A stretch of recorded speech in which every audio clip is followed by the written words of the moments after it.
और इलस्ट्रेशन कराने के पीछे मेरा इतना सा ऑब्जेक्टिव रहता है दोस्त कि आपको फॉर्मेट क्लियर हो जाए, आप चीजों को समझ पाए, आपको वर्किंग नोट की जानकारी हो जाए।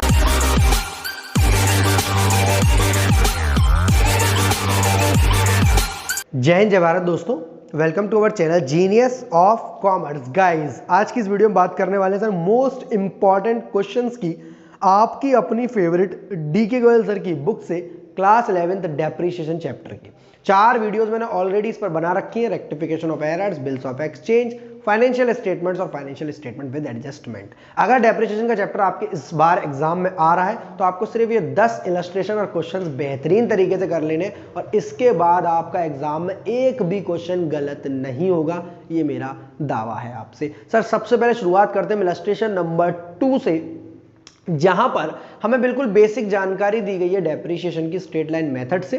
बेसिक फॉर्मूला है, बिल्कुल सिंपल तरीके से अकाउंट बनाना सीखा है। बस हमको ये पता चलता है कि डेप्रीशिएशन की वजह से मशीन या प्लांट, फर्नीचर, किसी भी फिक्स्ड एसेट्स की वैल्यू जब कम होती चली जाती है तो हम उसको कैसे अकाउंट में शो करते हैं।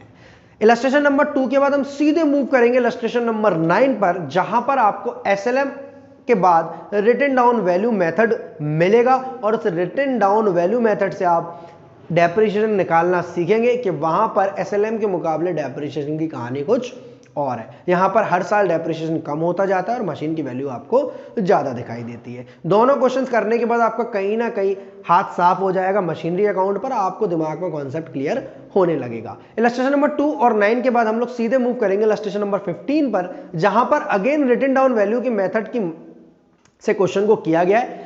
साथ में एक साल में ड्यूरिंग द ईयर मशीन को या फर्नीचर को या बिल्डिंग को, मतलब किसी भी फिक्स्ड एसेट को जब बेचा जाता है तो उसमें प्रॉफिट होता है या लॉस होता है। प्रॉफिट होता है तो हम उस फिक्स्ड एसेट अकाउंट में डेबिट साइड शो करते हैं, और लॉस होता है तो उसको हम क्रेडिट साइड शो करते हैं। प्रॉफिट और लॉस निकलता कैसे है, रिटन डाउन वैल्यू क्या होती है, बुक वैल्यू किसे बोलते हैं, सेल प्राइस से कंपैरिजन क्यों होता है, ओरिजिनल कॉस्ट का कोई मतलब क्यों नहीं होता है, सारी बातें उस क्वेश्चन में बताई गई हैं। लास्ट 2 इलस्ट्रेशन और बेहतरीन करते हैं, उसके बाद सीधे हम प्रैक्टिकल क्वेश्चन पर मूव करेंगे। और इलस्ट्रेशन कराने के पीछे मेरा इतना सा ऑब्जेक्टिव रहता है दोस्त कि आपको फॉर्मेट क्लियर हो जाए, आप चीजों को समझ पाए, आपको वर्किंग नोट की जानकारी हो जाए।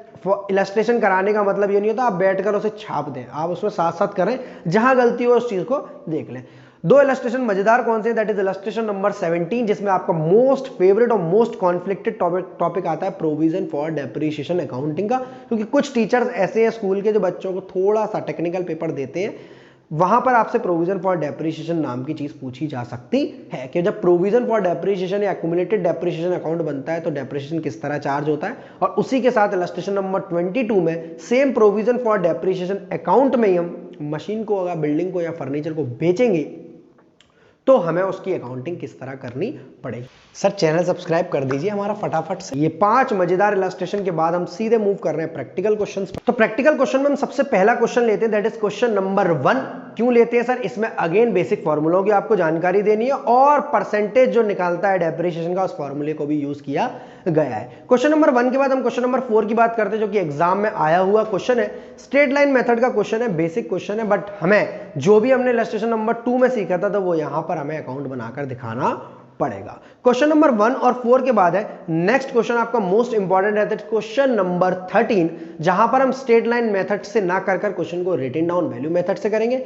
During the year fixed asset को बेचा जाएगा और प्रॉफिट और लॉस कैलकुलेट किया जाएगा, मतलब जो आपने इलस्ट्रेशन में सीखा है उसको प्रैक्टिकली इंप्लीकेबल करना पड़ेगा। लास्ट 2 मजेदार से क्वेश्चंस करने के बाद आपका पूरा डेप्रीशिएशन का चैप्टर कंप्लीट है, और मुझे कमेंट में जरूर बताना ये क्वेश्चन आपको कितने बेहतरीन लगे, और इनमें से कौन सा क्वेश्चन बिल्कुल समझ में नहीं आया और कौन सा क्वेश्चन देखते ही समझ में आ गया है। 2 मजेदार क्वेश्चन है, that is question number 19 and question number 28। दोनों का एस्पेक्ट बस इतना सा है, प्रोविजन फॉर डेप्रीशिएशन की अकाउंटिंग को समझाना। और प्रोविजन फॉर डेप्रीशिएशन अकाउंट एक बार समझ में आ गया तो आप एग्जाम में कभी इससे घबराएंगे नहीं। तो 10 मजेदार इलस्ट्रेशन क्वेश्चंस करने के बाद मुझे कमेंट में जरूर बताना। वीडियो अच्छी लगी तो लाइक कर देना, और दोस्तों के साथ शेयर करके चैनल को सब्सक्राइब करना बिल्कुल नहीं भूलिएगा। Thank you to all of you, be happy always. ये सीरीज आपके साथ यूं ही कवर होती रहेगी।